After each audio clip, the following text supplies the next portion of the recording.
said, we went to camp a couple of weeks ago, and before they give their testimony, I just kind of want to prepare your hearts.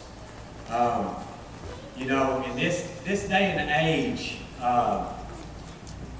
music and culture changes, and what kids like and everything. And so, the kids are going to do a song here in a few minutes by an artist named Mac, which I was kind of saying, what? But what it stands for is Deeply Anointed Music About Christ. Now, he's a Christian rapper, and Naomi's going to tell you a little bit about his testimony in a second. But I just want to share with you what I saw from him. He came to camp that week. He could have just come on the night he was supposed to do his show, and he drove down there from St. Louis, Missouri. He spent the whole week with the kids. And I watched him, never even talked to him. I watched him, and he spent the whole week taking kids off, doing one-on-ones with them, and just ministering to kids, and you know, just being there for them. And then during his show, he could have easily got up there and took the limelight and said, "Look at me," you know, with all the music and the lights and stuff. But he incorporated all the kids. He incorporated a lot of our kids, and he made them feel like they're a part of something. So, as our kids worship the Lord from their hearts this morning, let's try to worship with them and just prepare our hearts. Like Doug said, you know, he could have very easily just kind of stayed off to himself and had that celebrity status, but he really took the time to hang out with us and just to really enjoy the kids. A little bit of background about him. His name, his God-given name, is Michael Acoste, and he grew up in St. Louis, like Doug said. He's from a single-parent family. His dad went to work one day and just never came back. A lot of our kids, they come from single-parent families, or from my family struggled as I was growing up, and I had a father in the home, but they still struggled, and he touches on that. He didn't grow up in church. He actually didn't accept the Lord until he was 20 years old when he went to college, and his dorm counselor would minister to him day in and day out, and it was at the age of 20 that he decided to accept the Lord. And for the last 4 years of his life, he's traveled the world, or traveled the United States, I guess, ministering through music for the kids.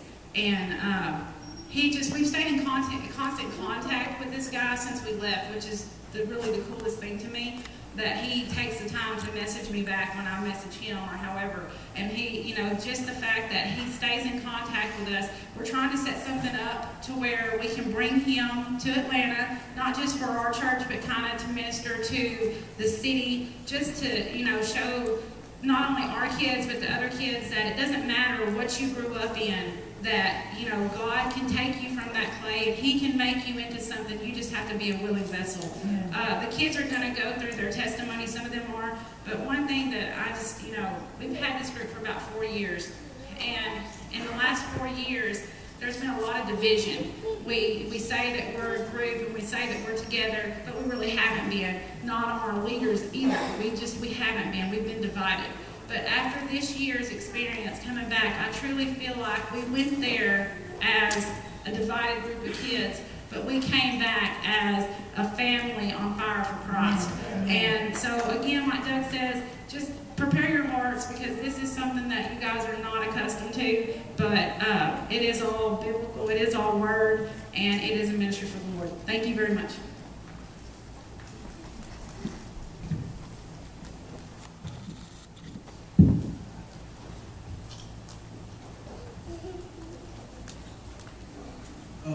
My name is Christian Lopez. My mom's out there. When I went to church, what I've had a big problem was with my dad. 16 years, he's really never been in my life, and I've never been able to say I've actually had a dad. And like it kind of got to me, because one thing that all the ministers there at camp had in common, they always had a story about their dad, about how they were all great and cool in this, and I don't have a story like that.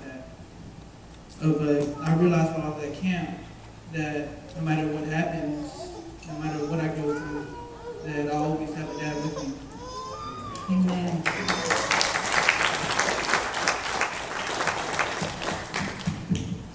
My name is Daniel Lopez.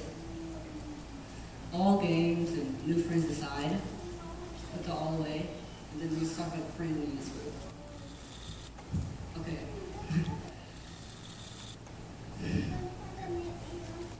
Okay, so we all like came together in unity. We all like became one, a family. And like Thursday, the last night of the camp, Thursday, we all had this big pray thing where everybody just started praying with each other and stuff. And they kneeled down, hands on shoulders.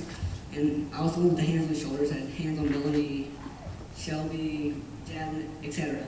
And when I heard Miss Stanley praying, almost made me shed a tear because all of them, they were crying. And I was about to cry. And when we got up to hug each other, and it's comforted them and me. And I just want to say, we all have someone to lean back on in the time of need.